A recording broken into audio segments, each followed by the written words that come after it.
Olá, quem vos fala aqui é o Andreus Ibner Matos, aluno de Informática Biomédica do 2º ano. E Luísa Pinheiro, também aluna de Informática Biomédica, 2º ano. Nós temos aqui a professora Ana Beatriz Gorini da Veiga. Ela possui mestrado e doutorado pelo Programa de Pós-Graduação em Biologia Celular e Molecular e possui experiência no exterior. Ela é professora associada na Fundação Universidade Federal de Ciências da Saúde de Porto Alegre, onde desenvolve projetos de pesquisa na área de epidemiologia molecular de vírus patogênicos humanos. É professora orientadora nos programas de pós-graduação, foi coordenadora e é membro ativo do Núcleo de Inovação Tecnológica da UFSP. É atual vice-presidente do Conselho Regional de Desenvolvimento Metropolitano Delta do Jacuí.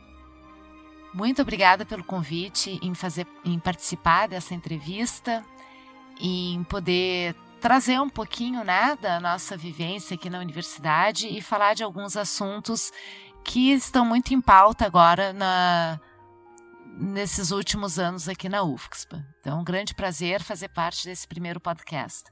Prazer foi nosso.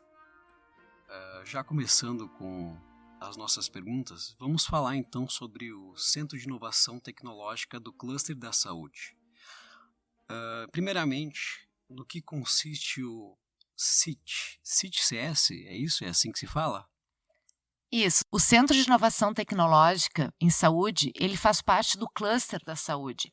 O Cluster da Saúde foi uma iniciativa do governo estadual que surgiu há cerca de 2 anos, que envolve várias universidades aqui do estado, para justamente promover essa área de inovação e desenvolvimento tecnológico em saúde, em vários âmbitos da saúde, não só equipamentos médicos, novas moléculas, novos fármacos, novos serviços em saúde, enfim, ele engloba vários aspectos da inovação em saúde.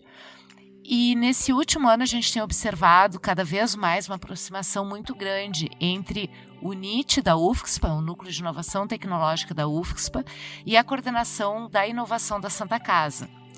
Então, nesses últimos, por assim dizer, 15 meses, a UFSPA e a Santa Casa vêm conversando muito a respeito da necessidade de a gente investir mais e apoiar projetos que visam a inovação em saúde.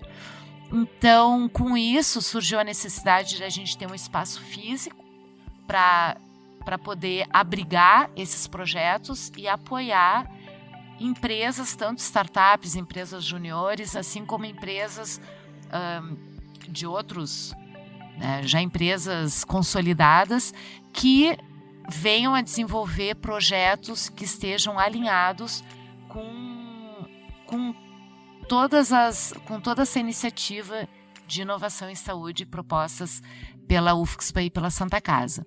Inclusive, a gente tem agora um apoio, já foi assinado um acordo com o Medical Valley, lá da Alemanha, que viu nesse nosso quarteirão da saúde, que envolve tanto a Santa Casa como a UFSPA, um grande potencial para investir em empresas voltadas para as necessidades da saúde. Então, com isso, a gente está fazendo uma reforma, uma obra bem importante, bem na esquina, aqui, junto ao estacionamento da Santa Casa, onde já tem o centro de simulação. Então, uma parte do centro de simulação vai ser o Centro de Inovação Tecnológica e também um prédio que foi doado agora pela Prefeitura para a UFSPA, em que a gente pretende também fazer uma reforma, uma obra grande nesse prédio, para transformá-lo no outro pedaço do Centro de Inovação. Então, essas são as ideias. E, com certeza, o professor Cristiano Bonato Both, que é o atual coordenador do NIT, vai poder falar mais para vocês sobre isso num próximo episódio do podcast. Maravilha. Acho que também já ficou bem claro também o que seria, Eu, já pegando no gancho, quais então seriam as diferenças entre o Núcleo de Inovação, o NIT, e o CIT-CS? O Centro de Inovação ele envolve tanto a UFSPA como a Santa Casa. O NIT, que é o Núcleo de Inovação Tecnológico e Empreendedorismo da UFSPA, ele é responsável por toda a gestão da inovação, da propriedade intelectual, dos contratos e parcerias com empresas, da universidade com empresas que visam o desenvolvimento tecnológico. Então, ele é responsável por todos os pedidos de patentes, todos os aspectos de inovação propriamente dita, né? Produtos inovadores desenvolvidos aqui dentro da universidade, envolvendo tanto professores, pesquisadores, assim como alunos de graduação, de pós-graduação, ou mesmo técnicos administrativos que venham a desenvolver produtos inovadores e que queiram proteger o conhecimento. Além disso, né, fora essa parte de propriedade intelectual, o NIT também é responsável, como eu comentei, em apoiar as startups aqui de alunos da universidade, pesquisadores, enquanto que o Centro de Inovação Tecnológica ele vem ser o espaço físico mesmo para abrigar essas startups que queiram desenvolver ou que possam propor projetos para o desenvolvimento de produtos de interesse para a UFSPA e para a Santa Casa, para solução de problemas. Né? Então, ele vai ser um espaço físico em que vai ter uma área de coworking, vai ter uma área de laboratório, tanto o Dry Lab como o Wet Lab, né? O laboratório seco como o laboratório molhado, por assim dizer. E vai ter também espaço para eventos. Então, vai ser o Centro de Inovação realmente é uma estrutura mais física, enquanto que o NIT é uma estrutura mais administrativa e burocrática para gerir todos esses aspectos de inovação. A senhora agora comentou, mas qual seria a diferença entre um Dry Lab e um Wet Lab? O que são esses laboratórios em específico?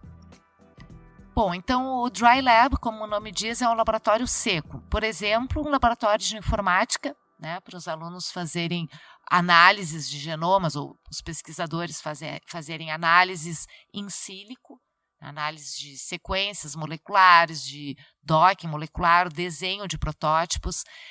Também pode ser um laboratório justamente para o desenvolvimento de protótipos, né? Digamos, o pessoal que trabalha com órteses e próteses pode ter um espaço para desenvolver esses modelos, enquanto que o Wet Lab é o laboratório em que a gente faz mais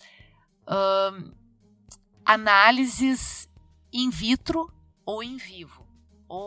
Né? Então, por exemplo, para cultivo celular, para técnicas de biologia molecular, para o sequenciamento propriamente dito. Então, como exemplo, né? Digamos que eu trabalhe com um projeto de sequenciamento genômico. Eu tenho a parte do Wet Lab, em que eu vou fazer toda a parte de extração de ácido nucleico, PCR, sequenciamento, e depois, né, eletroforese, enfim, e depois eu vou ter um Dry Lab em que eu vou fazer análise das sequências dos genomas. Ou um outro exemplo, um equipamento médico pode ser desenvolvido num Dry Lab. Então a diferença principal é essa, a parte que necessita de experimentos in vitro ou in vivo e as etapas que não dependem desses experimentos in vitro ou in vivo. Outra coisa que acho importante perguntar, mas quais são as conexões que o Centro de Inovação e Tecnologia tem atualmente? Bom, então, como eu já comentei, né, tem essa parceria com o Medical Valley da Alemanha e também, agora mais recentemente, a UFSPA junto com a Santa Casa lançou um desafio, que foi o Health.idea, que foi, na verdade, como se fosse um edital ou uma competição em que foram colocados alguns problemas enfrentados principalmente pelo complexo hospitalar da Santa Casa, e várias empresas puderam aplicar nessa competição e propondo soluções para esses problemas apontados. E aí teve uma sessão de pitch, na verdade, quando essas empresas submeteram os projetos, foram selecionados alguns projetos e algumas empresas que estavam alinhadas com a proposta colocada nesse Health.idea, E depois teve uma sessão de pitch em que 19 empresas apresentaram suas propostas e dessas 19 foram selecionadas 8 que nesses primeiros 6 meses deveriam entregar um protótipo já de solução desses problemas. Então, esse é um exemplo de algumas conexões, algumas parcerias que já existem. Então, já tem algumas empresas que a gente pretende apoiar dentro do Centro de Inovação. Além disso, tivemos contemplado recentemente, dentro do edital de apoio a polos tecnológicos, que foi um edital do governo do estado, um projeto de uma professora aqui da universidade, e esse projeto a gente pretende também desenvolver em parceria com o Centro de Inovação. Então, a senhora falou agora das empresas, né, que participaram desse projeto.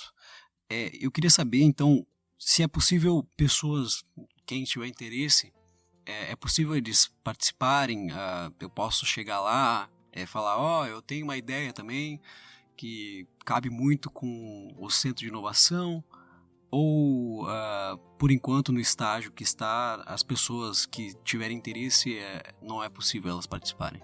Certamente, o NIT aqui da universidade, a ideia é a gente sempre apoiar as startups, né, as ideias dos alunos aqui da UFSPA, né? Porque, afinal de contas, quem faz inovação são os pesquisadores e quem está na bancada fazendo pesquisa ou tendo ideias são os alunos, né? Então, todo esse perfil criativo e inovador vem parte dos alunos, né? Então, a intenção maior que a gente tem é receber alunos interessados em desenvolver projetos inovadores e, dentro do possível, poder apoiar esses projetos. Claro que a gente está aberto a propostas, os alunos podem apresentar suas propostas. Se estiver enquadrado e a gente enxergar a viabilidade nesse projeto, certamente faremos de tudo para apoiar. Ou então faremos uma orientação de algumas coisas que podem ser adaptadas, melhoradas. Então, essa é a intenção, né? O NIT também servir como orientador desses alunos interessados em atuar em inovação em saúde. E a gente ainda não sabe muito bem como vai funcionar, se a gente vai lançar editais a cada semestre, a cada ano, para as empresas interessadas. Claro, como no início a gente não tem muitas empresas, provavelmente a gente vai estar mais aberto. E à medida que essa procura for aumentando, a gente vai ter que ver como dimensionar o Centro de Inovação para poder abrigar todas essas propostas, né? A ideia é justamente isso, envolver o número máximo possível de alunos e pesquisadores que têm como objetivo comum a busca pela inovação na área da saúde. Não só inovação em produto, mas inovação em processos, em serviços, trazendo soluções, né, para o que a gente enfrenta aqui no dia a dia. Parece uma ótima ideia. Para finalizar sobre esse assunto, quais os planos para o futuro desse projeto? A gente pode já saber alguma coisa assim, que futuramente vai acontecer? Bom, então, futuramente, o que a gente tem mais certo é que a gente vai ter a inauguração do Centro de Inovação Tecnológica num futuro muito próximo. Um futuro a médio prazo vai ser a reforma nesse prédio que foi cedido, então, à UFSPA pela Prefeitura de Porto Alegre, onde era a antiga SMIC. E, então, isso é um futuro a médio prazo. E um futuro a longo prazo é a gente ver esse quarteirão se tornando, de fato, uma referência em inovação em saúde no país. Então, essa é a grande meta, assim, a gente poder ser uma referência e contribuir para a melhoria mesmo desses aspectos de saúde que eu comentei.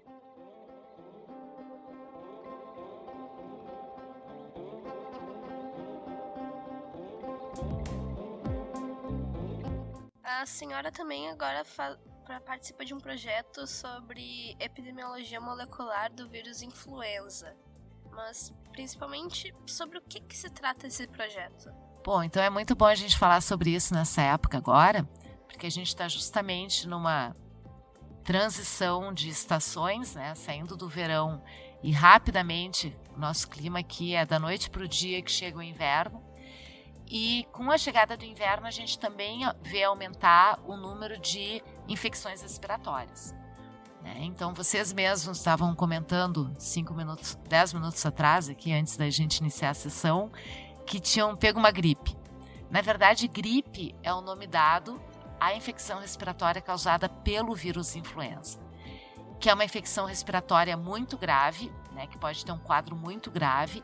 Em geral, a pessoa tem uma febre muito alta, prostração, dor de garganta e, inclusive, pode ter um comprometimento das vias aéreas inferiores. Então, na verdade, vocês estavam resfriados. O resfriado é essa infecção respiratória menos grave, que a gente tem esses sintomas de espirro, pode ter um pouquinho de febre, sentir um pouco febril, mas, em geral, não causa sintomas mais graves.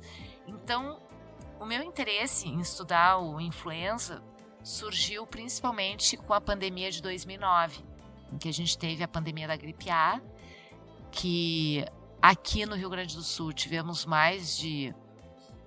foram milhares de casos, muitos óbitos, e a região sul do Brasil ela é a que apresenta a maior incidência dessas infecções respiratórias, que é uma causa importante de morbidade e mortalidade, principalmente em pacientes pediátricos e idosos. E o vírus influenza ele é muito interessante porque ele tem, entrando em termos mais técnicos, né, ele tem um genoma segmentado e pelo fato de ter esse genoma segmentado, ele pode sofrer recombinações, além das mutações decorrentes do fato do genoma ser de RNA. Então, ele tem mutações que são naturais, né, durante a replicação viral, e também o vírus sofre esses eventos de recombinação genômica dos segmentos, podendo dar origem a cepas altamente patogênicas. E esse surgimento de cepas é que aumenta o risco de pandemias na população. Bom, então o conhecimento sobre o genoma, toda a parte de genoma mesmo, sequências do genoma do influenza é extremamente importante para a gente conhecer as cepas circulantes nas diferentes regiões geográficas. A vacina da gripe, que está disponível todos os anos, em abril, o Ministério da Saúde lança, aqui no Brasil lança a vacina da gripe, ela é desenvolvida com base nas cepas circulantes naquele hemisfério. Então, por exemplo, para o hemisfério sul, a gente tem uma composição da vacina que é sugerida ou recomendada em abril. Então, por exemplo, para o hemisfério norte, para a estação de influenza 2018-2019, que é quando ocorre o inverno naquele hemisfério, a vacina é lançada em setembro e a recomendação da composição já foi publicada. Aqui para o hemisfério sul, a gente já tem publicada a recomendação da vacina para o inverno de 2018 e a vacina é lançada, né, está sendo produzida e é lançada em abril. Então, são composições diferentes. Acontece que a maioria das informações que existem em bancos de dados genômicos, como por exemplo o GenBank, ela é de sequências ou de cepas circulantes, cepas de influenza, do vírus influenza, circulantes no hemisfério norte. Porque a maioria dos laboratórios que fazem essas pesquisas estão localizados na Europa, no Japão e nos Estados Unidos. Portanto, existe pouca informação sobre os vírus circulantes no hemisfério sul, né? Apesar da Fiocruz fazer sequenciamento de algumas amostras e enviar isso para o Ministério para a Organização Mundial da Saúde, a quantidade de amostras sequenciadas é muito pequena. Então, desde 2009, 2010, que eu venho desenvolvendo um projeto com a ideia de obter o máximo possível de amostras circulantes aqui na região, aqui no Rio Grande do Sul, e esse projeto conta com a colaboração do Laboratório Central do Estado, o LACEN, e com isso eu fiquei um ano, de 2015 a 2016, eu fiquei um ano no Hospital Mount Sinai, em Nova York, fazendo o sequenciamento de mais de 200 amostras dos vírus de amostras clínicas aqui do estado. Então, com isso, a gente gerou um número significativo de dados moleculares que agora a gente está analisando. Esses dados já foram depositados no GenBank, foram mais de 1.500, 1.700 sequências genômicas de influenza depositados no GenBank, e com isso a gente espera contribuir para o conhecimento dos vírus circulantes, para a composição da vacina a ser utilizada no hemisfério sul e dar seguimento a esses estudos com o vírus influenza aqui na região. Além do ACEM, o projeto tem alguma outra parceria? Bom, então eu mantenho ainda a parceria com o laboratório do Dr. Adolfo Garcia Sastre, que é uma referência em estudos de influenza no mundo inteiro, e o laboratório dele fica no Departamento de Microbiologia do Monte Sinai, do Hospital Monte Sinai em Nova York. Também tem uma parceria, estamos terminando um artigo agora com a professora Elodie Guedin, que é da Universidade de Nova York. Então, para o projeto com influenza, tenho principalmente esses dois colaboradores. Também o professor Rafael Medina, que é da Universidade Católica do Chile, na qual uma antiga aluna minha de doutorado fez o doutorado do sanduíche dela. E agora, no Monte Sinai, um antigo aluno meu de doutorado, que tinha feito o doutorado dele em sanduíche lá no laboratório do Dr. Garcia Sastre, está agora como pós-doc, também uma colaboração sobre influenza. E a parceria do LACEN, que é fundamental, e vários outros pesquisadores que vêm também se unindo a esse projeto, e não só sobre vírus influenza, mas sobre outros vírus respiratórios. E eu também tenho uma linha de pesquisa com hepatites virais, principalmente com os professores do programa de pós-graduação em hepatologia aqui da universidade, né? E um antigo aluno de doutorado nosso, que foi o Dimas Kliman, que é infectologista no Hospital Conceição. Então, outros pesquisadores e médicos do Hospital Conceição também participam nesses projetos de hepatites e de vírus respiratórios. E também tenho, ainda com o LACEN, uma parceria com arboviroses de ocorrência aqui no estado, né? Então, dengue, chikungunya e zika, principalmente. A gente publicamos recentemente 2 artigos sobre essas arboviroses, e a gente pretende continuar as pesquisas a respeito desses outros vírus. Parece que esse projeto, existem várias pessoas envolvidas nele, né? Assim como a senhora acabou de falar. Daí eu me pergunto, como é que todas essas pessoas acabaram se envolvendo nesse projeto? Bom, eu também acabei esquecendo de mencionar um parceiro importante que a gente tem, que é o professor Paulo Rê, da URGS. O professor Paulo, ele é especialista em virologia veterinária, mais voltado para a área veterinária. Mas sempre teve interesse na parte de virologia humana. Então eu entrei com o braço humano, e ele tem ali um laboratório de virologia de segurança também, que a gente pode, inclusive, fazer os cultivos virais e tudo mais. Então, as coisas vão acontecendo sem a gente planejar muito, né? Então, quando eu tive essa ideia de trabalhar com vírus influenza, eu convidei também um professor aqui da universidade para ser colaborador no projeto. A gente ganhou um edital para poder iniciar a pesquisa com isso. Depois, lendo um artigo da Nature do Dr. Garcia Sastre, eu mandei um e-mail e prontamente ele me respondeu dizendo que estava de portas abertas. Foi assim que eu acabei mandando um aluno meu para lá, para o laboratório dele, e depois eu acabei indo. Com o LACEN foi num evento que a Tatiana Gregianini, que é responsável por toda a parte de vírus respiratórios do LACEN, apresentou um trabalho bem na época que eu estava começando a pesquisa com influenza. E aí eu fui conversar com ela se empolgou muito em fazermos essa parceria, porque o LACEN tem muita amostra, eles têm muitos dados, mas não tem gente suficiente para fazer análise dos dados, para fazer análise mais aprofundada das amostras, né? Porque é um laboratório responsável pela parte de vigilância estadual. Então, eles não têm muito tempo para dedicar à pesquisa propriamente dita. Então, foi uma parceria que deu muito certo. Eu venho trabalhando com a Tatiana desde então e acabou abrindo portas para estudar outros vírus também, que não só o influenza. Foi assim que a coisa foi crescendo. Aí acabei orientando uma pesquisadora, uma técnica do LACEN que fez o mestrado sobre dengue, acabou fazendo aqui pelo programa de pós-graduação em patologia junto comigo. Depois teve o convite desses professores da área da hepatologia para eu pegar a parte das hepatites virais. Então, acabei entrando para a área de hepatite B e C, principalmente, que são os principais vírus de hepatite aqui na região. E assim, as coisas vão acontecendo, eu não sei dizer não, então também gosto muito de desafios, né? E essa rede foi cada vez aumentando mais. Então agora, quando eu penso em projetos para trabalhar com vírus, eu não penso somente no influenza. Acabo pensando nos vírus respiratórios, nas hepatites virais, nas arboviroses e nos vírus que me propuserem estudar. Estou sempre de portas abertas. Por isso que esse Lattes é tão grande, então, né? É mente aberta. Na verdade, não são as portas, são as mentes, porque ainda não temos um laboratório de virologia aqui na universidade para poder fazer cultivo de vírus respiratórios.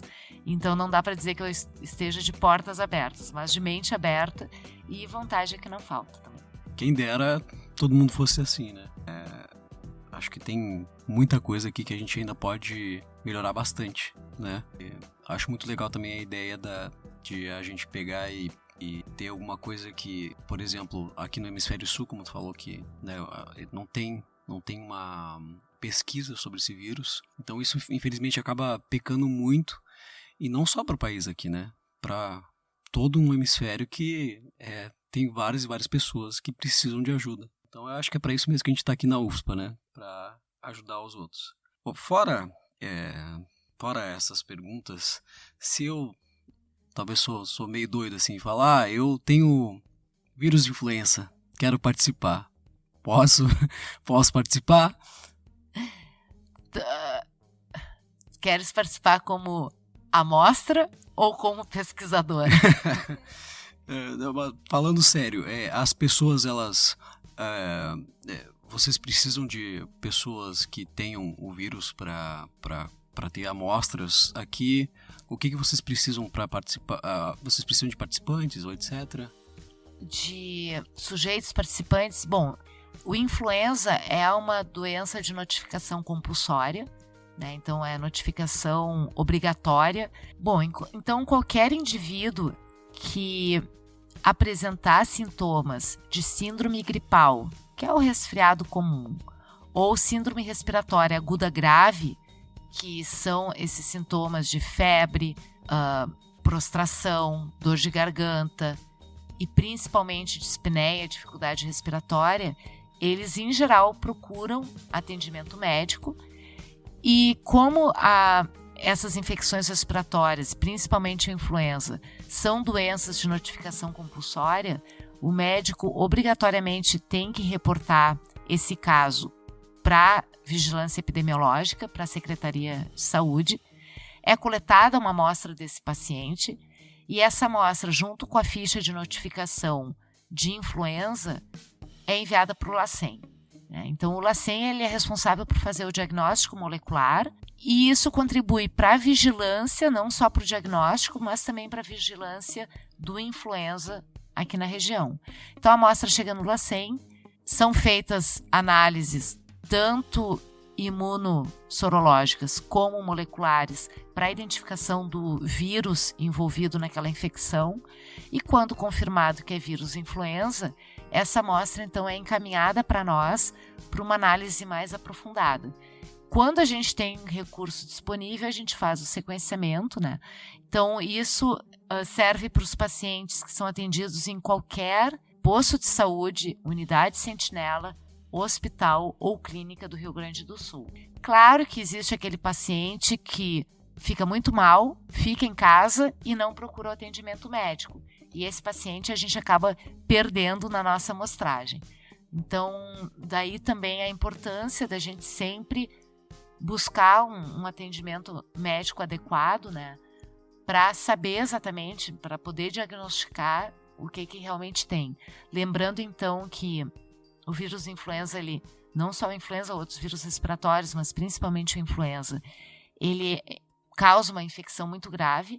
Essa infecção esses sintomas podem piorar e pode contribuir também para infecções bacterianas, É uma porta de entrada para infecções bacterianas que pode levar a um quadro de pneumonia, de insuficiência respiratória e a importância também da vacinação nessa época do ano. A vacinação começa agora em abril. É muito importante se vacinar. O que a gente observa, né, nesses últimos anos? 98% dos óbitos são pacientes que não se vacinaram. Não significa que o paciente vacinado não venha a se infectar. Pode acontecer de ele ficar doente, pode acontecer, claro, mas o fato de ter sido vacinado protege muito o paciente de vir a óbito. Então, tem muita gente que diz, eu não tomo vacina porque eu me vacino e sempre fico doente. Ok, mas segue vivo. Essa que é a mensagem assim, mais importante. Então, caso tenha uma infecção, procurando atendimento médico, indiretamente já vai estar contribuindo para a nossa pesquisa. Eu acho que esse projeto é muito importante, especialmente aqui no Sul também, né? Porque sendo o Brasil um país tropical, a região Sul tem temperaturas totalmente diferentes do resto do Brasil, e tanto que o maior número de casos de mortes relacionados a doenças respiratórias estão aqui no Sul, não é? Exatamente. Então, apesar quando a gente olha os boletins do Ministério da Saúde, na verdade não do Ministério da Saúde, quando a gente olha os boletins da Organização Mundial da Saúde e vê o panorama do Brasil, não reflete o que a gente tem aqui o cenário aqui do Rio Grande do Sul. Não é? Nós temos um clima totalmente diferente do resto do país, então é importante a gente mostrar que quais são as características da região, né? Dessas epidemias que a gente tem aqui na região. Então, por exemplo, quando fala que o Brasil é o país da malária e da doença de Chagas, é generalizar muito, porque aqui na região sul a gente praticamente não vê casos de malária ou de doença de Chagas, né? São muito menos comuns do que de vírus respiratórios. Outra preocupação grande aqui na região metropolitana, HIV e hepatite C. É a capital com a maior, no Brasil, é a capital com a maior incidência de pacientes infectados por HIV e hepatite C. É Porto Alegre. Então, novamente, como a gente estava comentando, as infecções respiratórias, toda a região sul, né, Paraná também é muito importante salientar que tem um número significativo de casos e que é totalmente diferente de outras regiões brasileiras. Então, muito bem colocada essa tua observação, né, a importância da gente estudar as doenças que fazem o Rio Grande do Sul diferente dos demais estados brasileiros. A gente falou sobre participação como pessoa, como paciente, né? Mas e como profissional de saúde? Existem bolsas que vão abrir a partir desse projeto? O pessoal pode se voluntariar a partir aqui da UFSPA? Bom, então a gente está vivendo um momento no país com um corte grande de recursos para ciência e tecnologia, infelizmente. No momento, eu tenho uma bolsa de iniciação científica para o estudo das hepatites virais. Eu tinha feito solicitação de uma bolsa para o influenza, mas não fui contemplada. E o que é totalmente compreensível, visto que a gente tem que dividir os recursos, preferencialmente de forma igualitária, entre todos os pesquisadores da casa, né? Mas, então, de forma voluntária, sim, tem como. Tem como participar desses projetos. A quantidade de dados que a gente tem para analisar é imensa, principalmente na parte de bioinformática. A gente ainda carece de pessoal com uma boa formação na bioinformática para fazer análises de sequências, análises bastante complexas de sequências virais, né? São vários programas de bioinformática que têm que ser utilizados e precisa de um conhecimento maior do que o que eu possuo, e por isso também que a gente pensou na importância desse curso de informática biomédica para formar profissionais como vocês que vão ter um preparo e um conhecimento muito melhor, muito maior do que o da minha geração para fazer esses estudos moleculares de patógenos, não só vírus, mas bactérias, fungos e outros agentes patogênicos. E então tem a possibilidade também de mestrado e doutorado nessas linhas de pesquisa. No momento eu tenho um aluno de mestrado que é formado em computação e que ele vai fazer análise utilizando ferramentas de bioinformática de alguns aspectos do vírus influenza, e ele é um aluno do programa de pós-graduação em Tecnologias da Informação e Gestão em Saúde, que é um programa novo aqui da UFSCPA também. Então, aqueles que tiverem interesse em participar de algum projeto de pesquisa dessas linhas, pode conversar comigo, mandar e-mail. Também é importante lembrar que a gente mais procura são alunos que vistam a camiseta, que tenham tempo disponível, independentemente de ter bolsa ou não. Afinal de contas, acho que todos os pesquisadores aqui, que atualmente são professores, já trabalharam bastante como voluntários em projetos de pesquisa antes de começarem iniciação científica, mestrado, doutorado. Então, à medida que a gente vai conhecendo o aluno e vendo o engajamento, a gente vai batalhando por uma bolsa para esse aluno. Eu sei que aqui na Fundação a gente tem o curso de Informática Biomédica, mas ele é muito amplo, ele também envolve a Informática em Saúde. Mas já a URGS tem o curso próprio de Bioinformática. Alguns alunos do curso já vieram procurar a senhora algum dia? Do curso de Bioinformática da URGS? Sim. Não, nunca.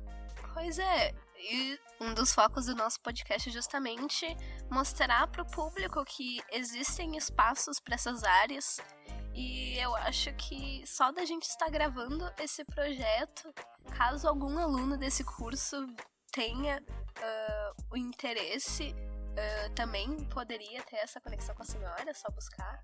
Certamente, eu já orientei ou co-orientei alunos da Unicinos, da Fevale, fizeram um TCC comigo e, na verdade, oficialmente acabou sendo o professor daquela outra instituição, mas o projeto era totalmente vinculado às minhas linhas de pesquisa. Assim como eu tenho alunos daqui da UFSCPA que desenvolvem, que são orientados por mim e que desenvolvem projetos de pesquisa junto ao laboratório da URGS com o professor Paulo Rê. Então, alunos da URGS que têm o interesse em participar nesses projetos poderiam até se encaixar num desses projetos que eu tenho em parceria já com professores da URGS, né? Então, eu vejo com muito bons olhos essa parceria entre instituições.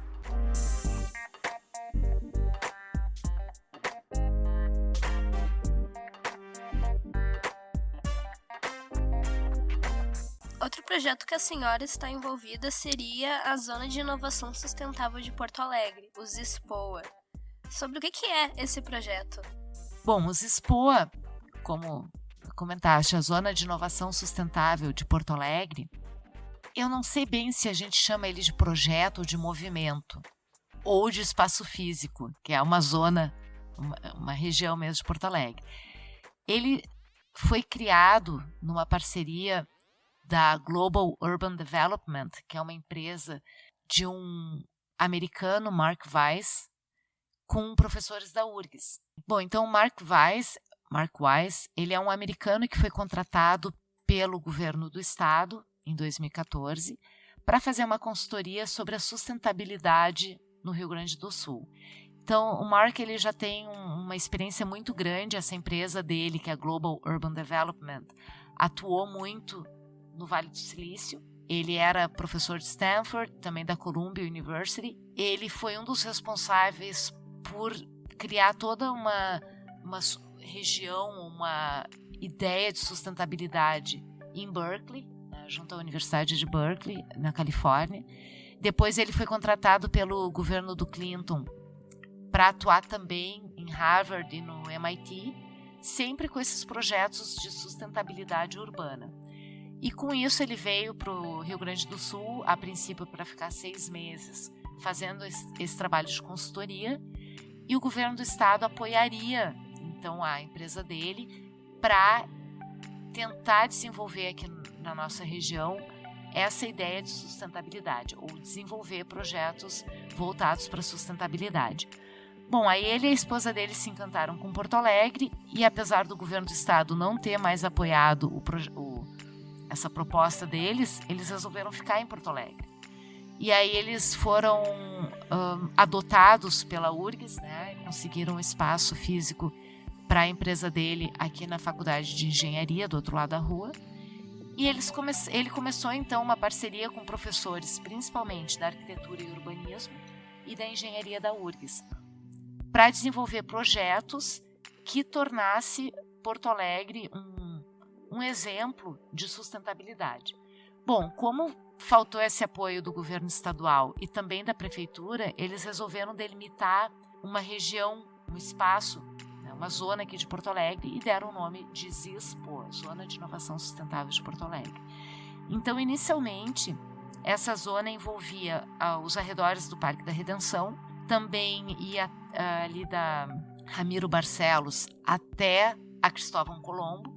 Ao longo da Cristóvão Colombo, e aqui a parte da Vasco e da Irmão José Otão, até a Barros Cassal, e de volta Oswaldo Aranha, fazendo a volta na Redenção. Então era um espaço físico no qual resolveram desenvolver dois projetos principais para sustentabilidade.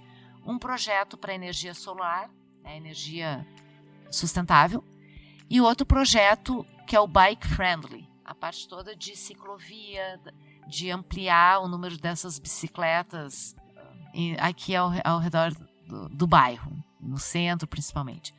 Bom, então eu tive contato com o Mark cerca de 3 anos atrás, num fórum de inovação lá na Fiergs, né, com ele e com a Nancy, que é a esposa dele. E desde então nós participamos de alguns eventos de inovação juntos, quando eu coordenava ainda o NIT. Depois eu fiquei fora do país desenvolvendo meus projetos com influenza. E aí agora, ano passado, quando eu retornei, estava eu participando de um fórum dos NITs do Rio Grande do Sul, aqui na URGS, quando eu encontrei, por um acaso, com o Mark, né, ali no prédio da engenharia, e ele me falou dos SPOA, e eu lancei a ideia de nós, aqui da UFSPA, entrarmos com o braço de projetos sustentáveis em saúde. Né, inovação sustentável em saúde, e fazermos parte dos SPOA com esse braço de saúde, que é uma parte que não tinha nos SPOA. Né, os SPOA tinha mais essa parte de engenharia, transporte urbano, mas não na parte de inovação em saúde. E como, na verdade, nós já temos, UFSPA e Santa Casa, já tem vários projetos, várias ações que mostram a sustentabilidade, como, por exemplo, tratamento de lixo hospitalar, a própria coleta seletiva de lixo que temos aqui na frente da universidade mostra o quanto nós estamos preocupados em sustentabilidade, né? E vários outros projetos que, na verdade, sustentabilidade é uma cultura que a gente tem que começar a perceber nos projetos que a gente já desenvolve. Assim como recentemente a gente começou a tentar ver o aspecto inovador dos projetos, agora é o momento da gente buscar qual é o aspecto sustentável de cada um dos projetos que a gente desenvolve. Então, ele gostou muito dessa ideia, comecei a participar desses encontros, e aí eu fiquei agora como a professora representante da UFSPA junto aos SPOA. Semana passada tivemos também a inclusão do professor Ayrton Stein, nosso atual pró-reitor de pesquisa e pós-graduação da UFSPA, que também é um dos professores representantes, e claro que temos outros professores participando dos SPOA, e na verdade qualquer pesquisador, aluno ou pessoa aqui da comunidade acadêmica da UFSPA e da Santa Casa que tiver interesse em fazer parte dos SPOA, melhor, né? Quanto mais gente tiver essa consciência da sustentabilidade, melhor. Então a ideia é a gente começar agora a identificar projetos que mostram sustentabilidade na área de inovação em saúde aqui que a gente tem aqui em desenvolvimento e trazer para os SPOA. Outro aspecto importante a comentar dos SPOA é que na semana retrasada teve uma emenda, porque a lei que define os SPOA é uma lei do dia 9 de março de 2018, a lei 12.631, se eu não me engano, e na semana retrasada teve uma emenda, então, a essa lei, incluindo o quarteirão da saúde. Então agora os SPOA ele não termina ali na Barros Cassal fazendo a volta na Redenção. Ele engloba a URGS, UFSPA e Santa Casa. Então o nosso quarteirão agora faz parte dessa zona de inovação sustentável. Um dos projetos que a gente pensa em convidar também alunos da URGS para fazerem parte, para tentar trazer soluções sustentáveis, é para o próximo posto de saúde que a gente vai ter aqui na Alberto Bins, né, naquele prédio que é da UFSPA, na Alberto Bins. A ideia é desenvolver abrir ali um posto de saúde. Então, envolver não só os alunos da UFSPA, das áreas da saúde, mas também das áreas de engenharia, arquitetura e urbanismo, para trazer soluções sustentáveis. Mas o que delimita essas zonas como uma zona de inovação sustentável? O que faz ela diferente de o resto de Porto Alegre, basicamente? O que faz são os projetos que a gente pretende desenvolver aqui. Então, como seria difícil com poucas pessoas envolvidas agora no início? Seria difícil a gente conseguir ampliar isso para toda a cidade, para todo o município ou para todo o estado. Foi selecionado no início por esse grupo inicial dos Expo, né, que eu ainda não estava envolvida nesse início, foi delimitar uma zona. Bom, a gente tem que começar de alguma forma. Onde é que a gente vai começar? Vamos começar aqui nessa região, no bairro Bonfim, bairro Floresta, que já tinham ambientes de coworking, já tinham algumas empresas de pessoal jovem com essa visão de sustentabilidade, coworking, pessoal que anda muito de bicicleta, toda a parte de feiras orgânicas, do Parque da Redenção. Então foi uma forma de delimitar uma zona para iniciar esse projeto. Então a ideia, assim como agora ampliou envolvendo o nosso quarteirão, a ideia é que com o tempo os Expos se tornem uma referência e que possa ser ampliado, né, ou a ideia da sustentabilidade seja ampliada para outras regiões da cidade, do estado e, enfim, de quem quiser adotar essa ideia de pensar cada vez mais de forma sustentável. Então, com isso, como eu comentei, né, os projetos iniciais são para energia renovável, principalmente energia solar e de transporte por ciclovias, utilizando cada vez mais bicicleta e outros meios de transporte público. Mas a ideia é expandir, principalmente conosco, para a área da saúde. Então, por exemplo, né, a parte de energia solar. Tem já alunos da engenharia da URGS que desenvolveram placas solares portáteis, bem simples de instalar em qualquer parte da cidade, que possa ser usada para carregar equipamentos eletrônicos, celulares, laptops, que possam ser colocadas nos parques, nos bairros, e também a ideia é ampliar para prédios. Então, por exemplo, a URGS e a UFSPA também, a gente tem prédios que gastam muita energia e a gente acaba dependendo não só da energia paga, como também de geradores, porque se, por exemplo, tem um blackout, né, um problema aqui da CE, os equipamentos aqui não podem ficar desligados. Os ultrafreezers, os sequenciadores, os equipamentos médicos, eles não podem ficar desligados. A gente depende de gerador.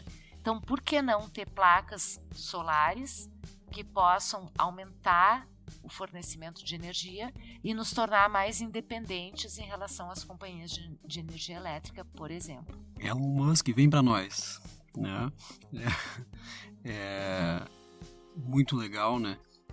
Principalmente hoje em dia, que acho que está ficando mais sustentável a própria produção de painéis solares, né? Junto com essas empresas que estão surgindo também só voltadas a isso. Mas uma dúvida também que ficou é o que seria o Global Urban Development, que é o GUD, né? Isso, o GUD, como o Mark diz, é o GUD. O Global Urban Development é essa empresa deles, é uma empresa americana, que eles foram embora semana passada, no dia 31, eles embarcaram de volta para os Estados Unidos, mas a parceria com os Expos segue, né? Então é essa empresa americana que vem atuando desde a década de 70, principalmente na estruturação dessas zonas sustentáveis, de urbanização sustentável nos Estados Unidos, e que acabou vindo para Porto Alegre, como eu comentei, né, por esse convite antigamente do governo estadual, e acabou permanecendo aqui pela parceria com esses professores da URGS e agora aqui da UFSPA também. E já falou um pouco dos projetos, né? Mas quais os projetos vocês estão desenvolvendo no momento e quais que estão sendo planejados para futuramente serem implementados, né, fora esses que já falou? Na verdade, esses 2 projetos, os painéis solares e das ciclovias, principalmente dos painéis solares, já tem um apoio sim de empresas interessadas, né? Eles já vão começar a desenvolver isso em maior escala. E a ideia é que a gente agora comece a pensar em projetos na área da saúde para a gente poder entrar a UFSPA, né, e a Santa Casa com esses projetos dentro dos SPOA. Então a gente tem aqui na universidade a Liga da Inovação, né, de alunos de vários cursos atuando, mas a ideia é que a gente possa pensar em várias áreas, né? A área, por exemplo, da reabilitação, desenvolvimento de próteses, de coisas sustentáveis, a parte de poluição ambiental, né? Tem um grupo de pesquisa importante aqui da professora Cláudia Roden com poluição ambiental, que vem muito ao encontro dessas questões de sustentabilidade. E acho que é importante os alunos também proporem projetos que possam contribuir para os SPOA. Então a ideia é mostrar o que é os SPOA e ver como os alunos se enxergam dentro, como eles poderiam contribuir para essa sustentabilidade aqui de forma geral, né? Não só nessa região, mas de forma geral. Vocês comentaram que o projeto agora se expandiu agora para a quadra aqui da URGS, da UFSPA, da Santa Casa, mas vocês têm alguns outros planos de expansão dessa zona de inovação sustentável? Eu acredito que a maior vontade é que isso se expanda, né? Que se dissemine.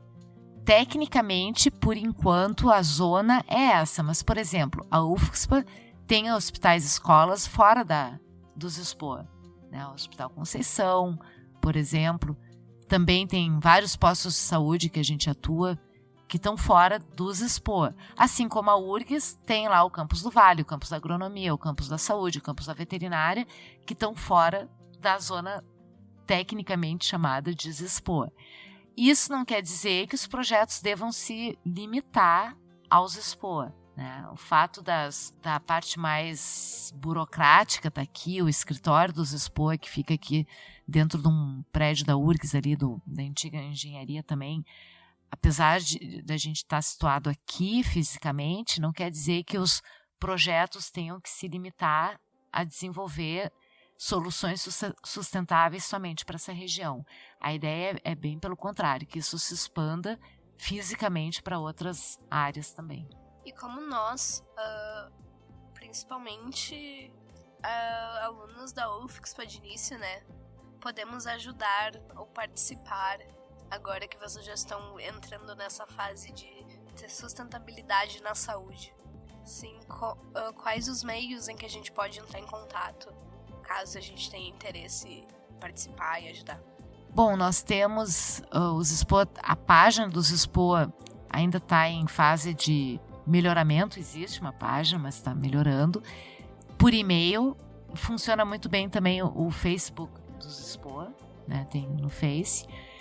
E a gente tem reuniões fechadas, só dos professores coordenadores, e algumas reuniões que são abertas a todos os interessados. Então, da URGS tem muitos alunos, são mais de 300 alunos que fazem parte dos SPOA. Tem os Ziz Drinks também, uma vez por mês, tem um encontro, tipo uma happy hour, que eles chamam de Ziz Drinks, que também é aberto para quem quiser ir lá, discutir inovação sustentável. Enfim, várias... Agora me interessei. Tem vários meios para se envolver nesses projetos. Então, acho que nós ficamos por aqui, por esse episódio, né?